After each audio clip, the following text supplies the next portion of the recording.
keep the debate very positive, and I'd like to comment on all the important suggestions that have come in. And I would like to start also by addressing the elephant in the room, which is about the name of the act, Bharatiya Vayuyan Vidhayak. I also understand that it might be a little difficult thing to pronounce for a lot of people. गले में अटकता होगा ये, और कोई शर्मिंदा की बात नहीं है इसमें. कोई ये ऐसे वो शर्मिंदा होने की कोई बात नहीं है. This is something you have to know the intention with which the government has put this name. That is ये है कि भारत की जो विरासत है, संस्कृति है, जो पहचान है, उसको दिखाने की, दर्शाने की एक प्रयत्न ये 3 वर्ड अभी रखने की है. इसमें कोई कॉन्स्टिट्यूशनल वायलेशन कहीं पे भी नहीं है. जो भी आर्टिकल्स मेंशन किए गए हैं उसका कोई भी कहीं पे भी उसका ऑपोजिशन या कुछ किया नहीं है. One of them is Article 348(1) has been mentioned, which says about the authoritative text. That is definitely in English, it is there. And also the bill is, it's been mentioned about Article 120, but that also there is no violation about it. And the official language act also, it is in accordance with it. So there is no point of constitution, but there might be a feeling that something has been imposed. And I also am a very proud Telugu person. I speak Telugu language, I write Telugu language, and I am proud of my culture and my upbringing. So you might be questioning, you are a Telugu person, how can you allow this kind of this thing? अरे हमारे तेलुगु में भी भारत तो भारत ही बोलते हैं. वायु is also a Telugu word. So Bharatiya Vayuyan Vidhayak becomes half Telugu for me also. So it is a mixture of all the languages here. It is like everyone coming together, we want to this thing. With the colonialization, there has been a small cocoon that has been developed. And it is, let me reply, sir, I have carefully listened to each and every one. No matter what the allegation is, whatever the suggestion is, I have listened to each and every one, and I'll address the chair. So when this whole colonialization happened, we were created like a cocoon. Now, under the leadership of Honorable Prime Minister Narendra Modi ji, we want to break that cocoon and bring the butterfly out and show the colors of true India, and that is what we are doing here. And this name is a small indication towards it. The text is there in English, so there shouldn't be any problem for any English-speaking person to in fact get afraid that there are 3 words here. कभी तो अभी लगेगा कि Copernicus lane है यहाँ पे, किसी के गली में अटकता है तो बदल दे क्या उसको? कॉपरनिकस लेन तो है ही. And my name is Chandrababu Rammohan Naidu. And when some people say Chandrababu, there might be some problem with them. They can't pronounce it the way I pronounce it. But that doesn't mean that I'll change my name so that it becomes easier for them. ये तो मेरी पहचान है. और उसी तरह अभी शायद ये 2 बार बोलने से 3 बार बोलने से थोड़ा मुश्किल होता होगा. But India has gotten used to so many things, sir. I think they will get used to this one also. Bharatiya Vayuyan Vidhayak is just to create the identity of the languages. On top of that I've seen, you are mentioning about other languages also. I was not understanding why Hindi was brought in. Vayuyan is also a Sanskrit word, in fact. And if you really want to appreciate the languages, the culture of this country, I would like the opposition to also appreciate that on 3rd October of this year, the cabinet has made 5 languages as classical languages, which are Marathi, Assamese, Bengali, Pali and Prakrit. If you really love the languages, you should appreciate the decision of the government and how much this NDA government protects and promotes the languages of India. We recently celebrated the Constitution Day also, and on that day, we have proudly released the Constitution not only in English and Hindi, but we have done it in Sanskrit and Maithili also. So you see that there is a whole conscious effort that all the languages should be given their importance, all the languages should be protected, and all the languages should be promoted. I think this is one point that I wanted to make regarding the language debate that has been going on, sir. And on top of that, Udan. I have already given the numbers during my opening speech also on how the numbers have doubled, in fact, from 2014 to 2024.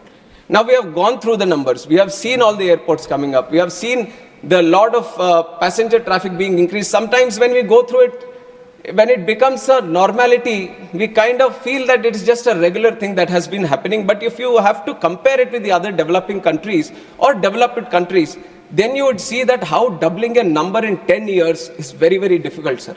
And that is something which has been a challenge for India also. And that challenge has been successfully addressed, and we have doubled the number of airports, doubled the number of passenger traffic that we have, and doubled the number of aircraft fleet. But for us, I can proudly say, under the leadership of Modi ji, aviation is not just looked upon as how many. I also agree to a certain point that it's not about just the numbers. Numbers I'm giving to show you a picture on how much progress we have made.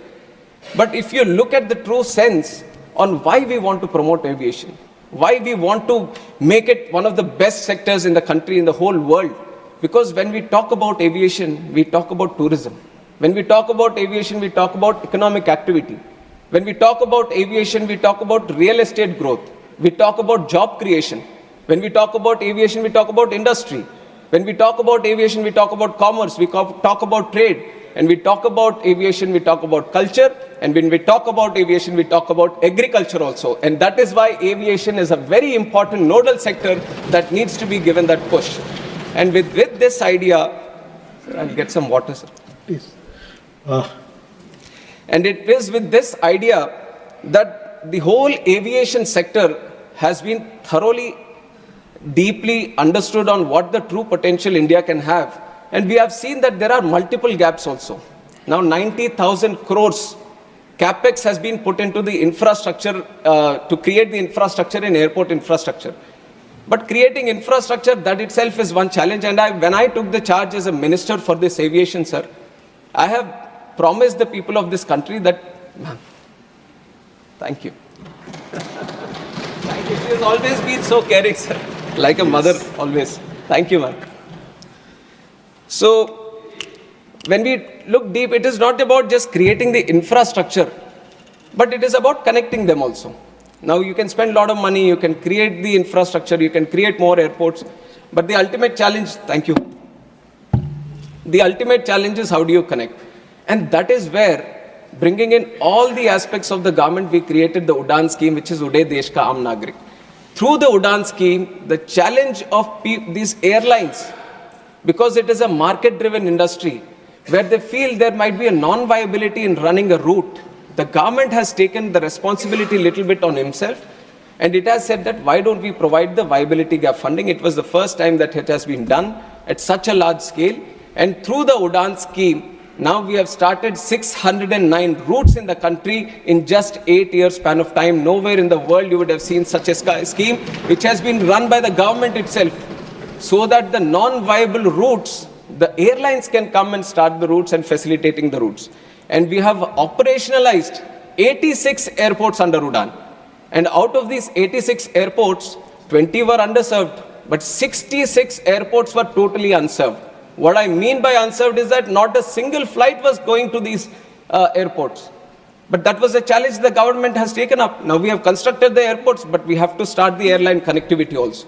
And through the Udan scheme, we have given the viability gap funding, and we were able to run all these airports. We were giving them those connections, which was very, very required for the people of that state or of that region or of the airport. And we have operationalized 86. And we can proudly say that Udan has been a real success story of the Indian aviation, which are showcasing to the whole world under the leadership of Narendra Modi ji.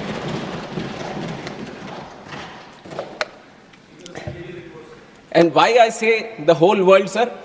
In fact, in September, we have had one conference also, Asia Pacific Ministerial Conference, where 41 countries were participating, and there were stakeholders from aviation across the globe also who were participating. And 29 countries have sent in the best of the people who represent aviation from their countries. And I have heard all of them speak in that conference, and they have proudly said, the real thing that we can pick up from India today is how it has improved the domestic connectivity within the country, and how it has launched the RCS Udan scheme so that it could facilitate the regional aviation in a very big way. Because for them, most of the countries, sir, for them, the aviation becomes more of an international affair. How do you connect your country better to another country? But a lot of them couldn't crack the challenge of internal connectivity. But now with this Udan scheme, we are showcasing it to the world that a little push, a little commitment from the government, you can create wonders, and that is what we have done through the Udan scheme. And now through the Udan scheme, we have kind of addressed the accessibility. Now the other thing that I've mentioned after taking charge as a minister was that I want to bring in affordability also. And I understand all the concerns that each and every member has raised regarding the airfares. I'm also a citizen of this country, and I was also a member, and before member, I was also a passenger. So I know one of the challenges that the people of this country face when they're traveling, and I understand the true spirit in which people would have spoken about the airfares also.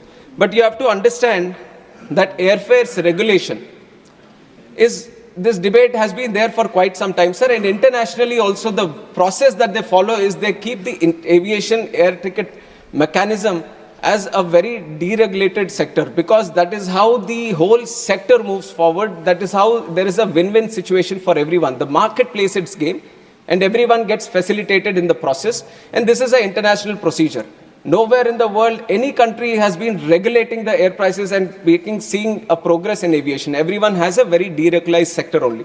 And in fact, in our country also, at one point of time, there was a regulation on the airfares through the Air Corporations Act. Now, when was this Air Corporations Act taken out? It was in the year 1994 that the then government, that the then leaders thought, if the aviation needs a real push, then we have to deregulate, and that is when the deregulation happened in 1994. The Air Corporations Act was taken away, in which it was mentioned that air caps need to be capped. So after that, it has been a free market. It has been a market with a dynamic airfare mechanism happening. And now, if you see, I have another report also, because many reports have mentioned, and we have done. I have also been thoroughly studying on the airfare mechanism.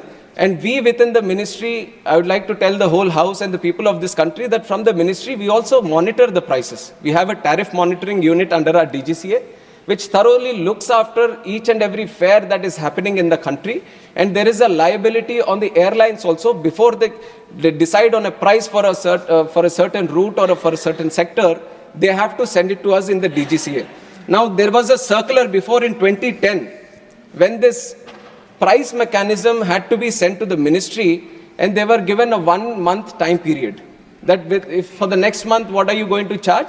On the first day of this month, you have to tell the ministry itself that how much you are going to charge for, okay, so many seats in this bucket, so many seats in this bucket. It is a mechanism that they follow.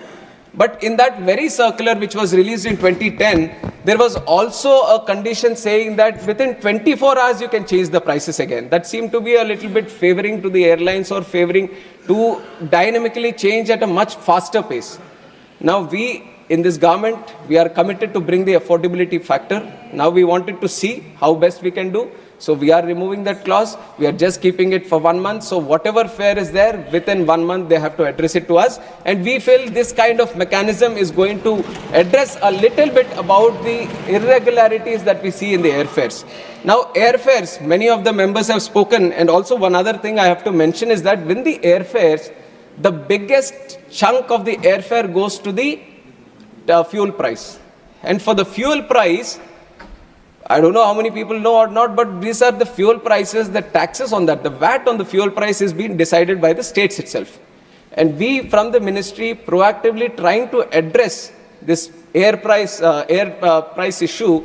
We have constantly written to all the states, and some states have obliged. Some states realized that even if we reduce the VAT, some have done it to the 1% also, and they've kept it below 4%. And when they have done this, it is ultimately going to, even if they lose a little bit of revenue from this taxing, they're ultimately going to promote the aviation. So it is going to be a win-win situation, and a lot of people done. But West Bengal, Delhi, these are states, Tamil Nadu, these are states which carry very high VAT percentage.